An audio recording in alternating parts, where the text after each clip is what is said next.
Welcome back, everybody. Ready for another deep dive? Absolutely. Always ready to dig in. Okay, so this one is heavy. We're going back to the beginning of the year.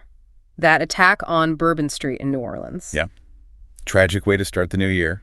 And, I mean, everyone's heard the basics, right? New Year's Day, a truck, the crowds, a lot of people hurt. But we've got a whole stack of articles and reports here. Oh, we're going deep on this one, beyond the headlines and all that. Exactly, because what we really want to do is understand the human stories. What? You know what I mean? The lives lost, not just the numbers. That's what we're here for.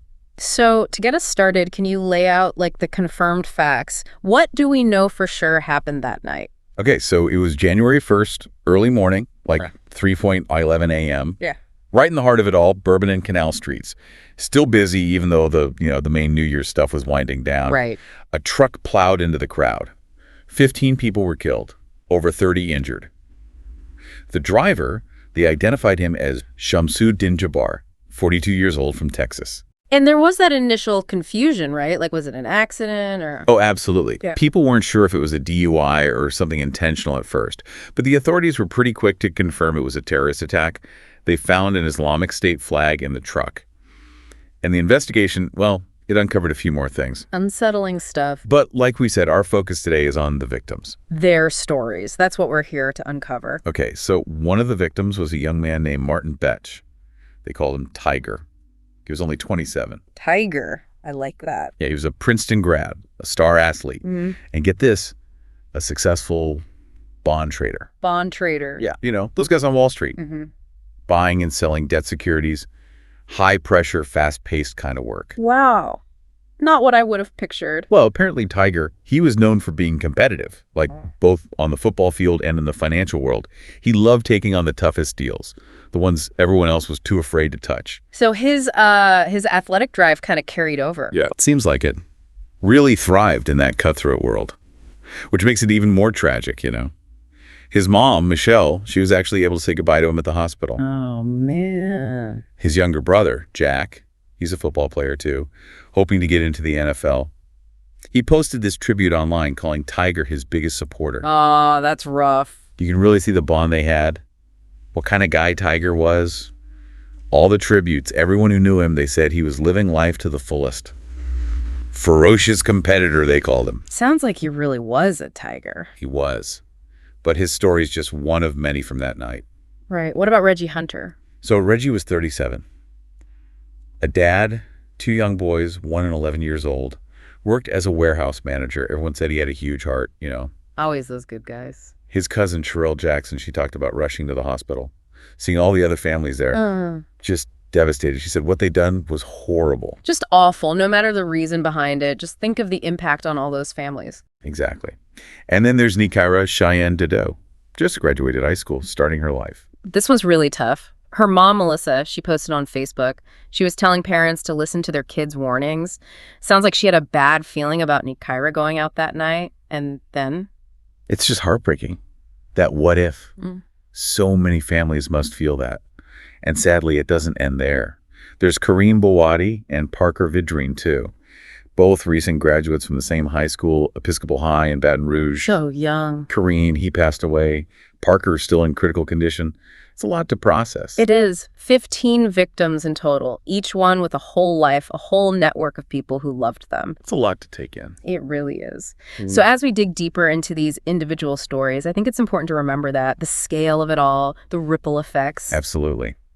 That's where we're going to go next. Man, it's tough, isn't it? Thinking about all those people. But like we were talking about, we got to remember them, as individuals. Like Martin Tiger Betch, his mom said he was living his best life. Really stuck with me. Powerful. Yeah, it makes you think, what did living his best life actually look like for Tiger? We know he was driven, competitive, on the field, in his work. He seemed to, embrace those tough challenges, went after what he wanted. Yeah, you see that in all the tributes. His brother, Jack, his teammates from Princeton, all talking about his energy, how he pushed everyone around him to be their best. You mentioned he was a bond trader, right? Yeah. What did they say about his work? Oh, yeah, they talked about that. Apparently, Tiger was known for, taking on the riskiest trades, the ones nobody else would touch. And a lot of times, he'd win. Thrived in that high-stakes world. Wow. So not just successful, but successful in a field that takes guts, Makes you think about all the potential, right? Everything he could have done. Exactly. That's what makes it so hard. It's not just a life cut short, it's all those possibilities gone. And then there's Reggie Hunter. His cousin Sherelle, her story was so emotional, describing him as this little bitty guy with a big heart, devoted to his boys. Yeah, and her talking about getting to the hospital, seeing all the other families there, just wrecked, really shows you the shared trauma, how far the ripples go. That common thread of grief, it connects everyone touched by this. And it makes me think about Nakira Dido and her mom, Melissa. That Facebook post, so raw. You can almost feel her wishing she could go back, tell her daughter to stay home. It really shows you how quickly everything can change. And sometimes, no matter how hard we try to protect the people we love, it's not enough. It's a hard truth. And the list keeps going, doesn't it? We mentioned Kareem Bawadi and Parker Vidrine, those two young guys from Episcopal High. Yeah. Kareem didn't make it. Parker's still fighting. 15 lives lost that night. 15 families changed forever. And it's important to remember, each one of them had a whole life. Dreams, hopes, people who love them. It's overwhelming to think about. It is. You try to grasp it, the scale of it, and it's just, where do you even start? I think that's why it's so important to focus on the individual stories, to see them as people, not just numbers. Yeah, that's what we're trying to do here. It's about remembering they each had a unique place in the world. It's striking how different all the victims were. We've got Tiger, the young, driven bond trader, Reggie, the family man working hard, Nakira, just starting out, and those two teenagers from Baton Rouge. Really shows you how random this was. Didn't matter who you were, where you came from. You're right. It wasn't targeted. It was just violence. And I think that's something that really hit people hard. Could have been anyone. It's a scary thought, for sure. But it also makes those stories of people coming together, supporting each other, even more powerful, doesn't it? Absolutely. We're going to talk more about that in a bit. Man, this has been tough. Hard not to feel just overwhelmed by it all, The sadness, the pointlessness of it. Yeah, it's heavy stuff. But like we've been saying, it's so important to remember the people behind all of this, their lives, what they meant to others. And I think there's another piece to this we should talk about, the impact on the community, on New Orleans itself. Right, we've been focused on the victims and their families. But something like this, it hits the whole city, doesn't it? Absolutely. New Orleans, it's a city known for its energy, its resilience, that sense of community. But this attack, it strikes at the heart of all that. It makes you question your safety, makes you realize how vulnerable we all are. And, think about it. New Orleans, they depend so much on tourism, right? An attack like this, right on Bourbon Street, it's got to have a huge impact. Oh, for sure.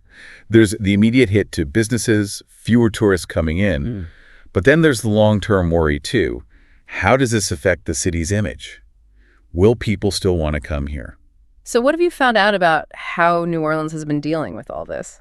Well, it's pretty amazing, actually. Yeah. Even with all the pain, the fear, the city's shown this incredible resilience. People have come together to support the victims' families, vigils, memorials, fundraising, you name it. They're grieving, healing, but they're also showing the world that they're not going to let this define them, this act of hate. That's really something, isn't it? Shows you that even in the darkest times, there's always that hope. That human connection, that compassion. It does. And those stories, they need to be told. The strength, the resilience, those are the stories that show us the way forward, how to fight back against the fear and the division that always seems to follow something like this. It makes you think, how can we as individuals respond to these kinds of events? It's easy to feel helpless, like what can one person even do? I get that. But I really believe there are things we can all do, little things even, that can make a difference. Start with trying to understand. Put yourself in other people's shoes. Even if you don't agree with them, try to see their perspective. And maybe reach out to people in our communities who are struggling. Just listen, offer support. Exactly. And you could look at the bigger picture, too. Support organizations working to build understanding, to fight extremism, to bring people from different backgrounds together. Because at the end of the day, preventing something like this from happening again, it takes all of us working together to build a better, more peaceful world. Well, I think it's safe to say we've uncovered a lot here today. The human cost, how it's affected the community, and those bigger questions about how we deal with these kinds of tragedies. And now it's up to you, listening out there, to keep exploring those questions. What struck you? What did you learn? And how can you use what you've learned to make a difference in your own life, in your own community? We've just scratched the surface here. There's always more to learn, more viewpoints to consider. But hopefully this deep dive helped you understand a little better what this tragedy really meant for the people who were lost, for their loved ones, for New Orleans, and maybe it's given you some ideas about how to build a more compassionate, more resilient world. Thanks for joining us on this journey. Tough one, but important. Yeah. Until next time, everyone, take care.